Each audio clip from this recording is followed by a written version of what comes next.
Good morning, Hutto Bible Church. Pastor Michael Hall. We're going to focus on the 143rd Psalm today for our devotional, and we're going to begin in the 8th verse where David says, "Let me hear in the morning of your steadfast love,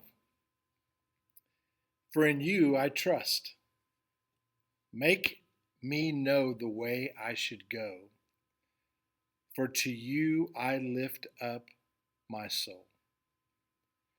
So David's reminding us that in the morning, he wanted to hear of the steadfast love of the Lord. Recently, I was riding my bike in our neighborhoods and I saw a sign in the front of a home that said, "All you need is love," the Beatles underneath it.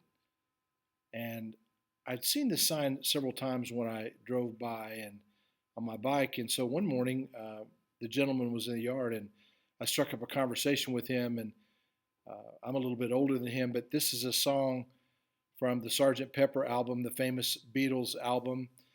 It was written by John Lennon during the height of counterculture, this embrace of flower power in the late 60s. And it became a theme song really for my generation.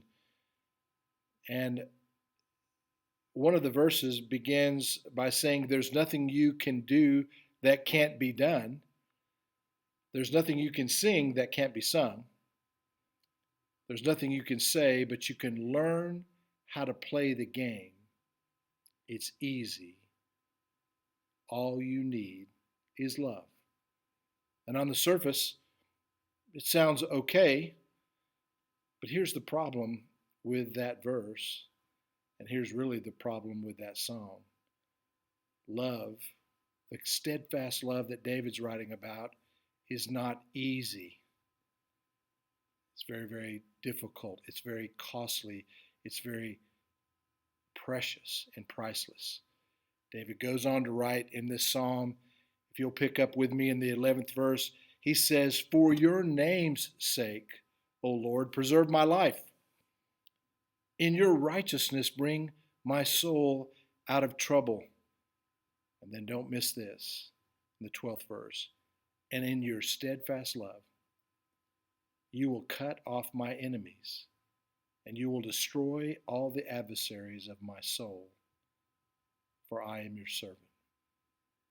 You see the steadfast love that King David is writing about, the steadfast love, if you follow Christ, that you know that steadfast love was purchased at the cost of a man's life. It was purchased at the cost of Jesus' life. And so the love that was expressed, in my opinion, the greatest act of love that the world has ever witnessed, happened on this symbol behind me. And that love is patient and kind. It does not envy or boast. It's not arrogant or rude. It's not irritable or resentful. One translation says it doesn't even notice a wrong suffered. That love, that kind of love bears all things, believes all things, hopes all things, endures all things. And looking at that standard of love, that standard of steadfast love that we can look to in the morning, to the Redeemer of our soul, that's not easy. That's very hard. It's actually otherworldly.